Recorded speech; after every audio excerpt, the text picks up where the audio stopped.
Saudara Ketua Harian DPP Partai Gerindra sekaligus Wakil Ketua DPR RI Sufmi Dasko Ahmad menegaskan bahwa rencana DPR melakukan revisi Undang-Undang Kementerian Negara bukan untuk mengakomodasi jumlah menteri.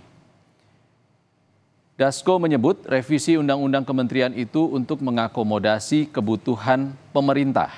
Dasko menambahkan, revisi Undang-Undang Kementerian Negara juga dimaksudkan untuk mengoptimalkan dan memaksimalkan kerja-kerja kabinet di masa depan.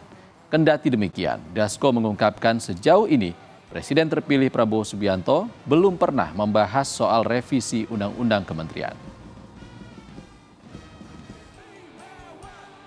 Sebenarnya begini, kalau ada revisi Undang-Undang Kementerian bukan untuk mengakomodasi jumlah menteri dalam jumlah tertentu, tetapi kemudian mungkin untuk mengakomodasi kepentingan kebutuhan nomenklatur dan juga bagaimana mengoptimalkan, memaksimalkan kerja-kerja kabinet di masa depan.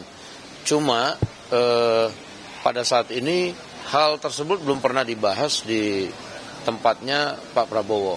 Nah, sehingga saya tidak bisa komentar lebih jauh demikian.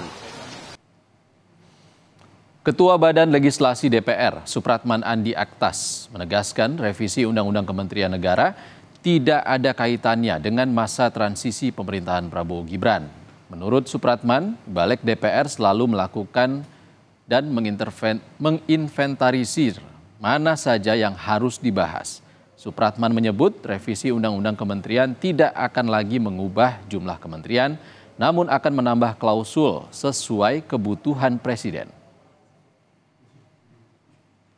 Menyangkut soal jumlah atau mengurangi jumlah kementerian, prinsipnya yang terjadi adalah bahwa sebagai sebuah negara dengan sistem presidensial, maka tentu presidenlah yang lebih tahu menyangkut soal kebutuhan, baik dari sisi nomenklatur kementerian maupun jumlahnya.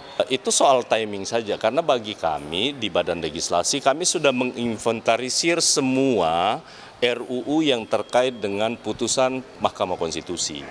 Dan salah satu yang kami temui itu adalah salah satunya, ya dua-duanya yang hari ini kita temui menyangkut soal keimigrasian dan Kementerian Negara.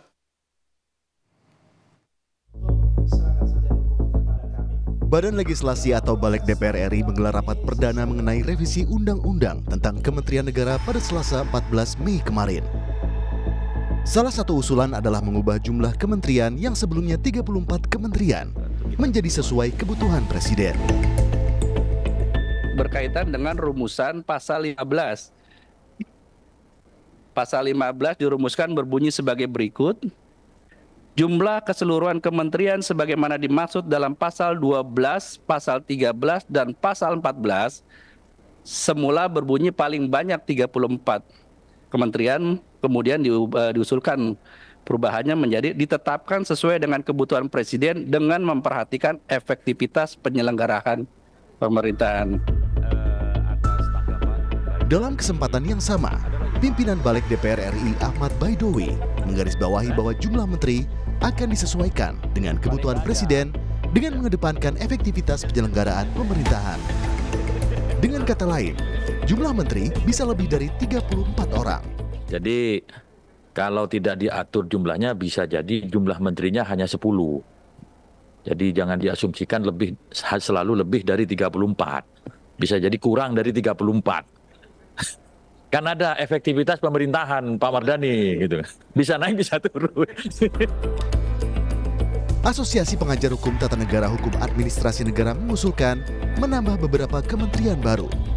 Misalnya, Kementerian Pangan Nasional, Kementerian Perpajakan dan Penerimaan Negara, Kementerian Pengelolaan Perbatasan dan Pulau Terluar, serta Kementerian Kebudayaan. Untuk penambahan jumlah kementerian, perlu merevisi Undang-Undang Nomor 39 Tahun 2008 tentang Kementerian Negara yang telah mengatur jumlah maksimal kementerian, yakni total sebanyak 34 kementerian. Usulan Badan Legislatif DPR terjadi di tengah isu rencana menambah kursi menteri pada Kabinet Prabowo Gibran. Presiden terpilih Prabowo Subianto disebut ingin menambah jumlah hingga 40 kementerian. Mungkinkah rencana Balik dan Prabowo kebetulan? Tim Liputan Kompas TV.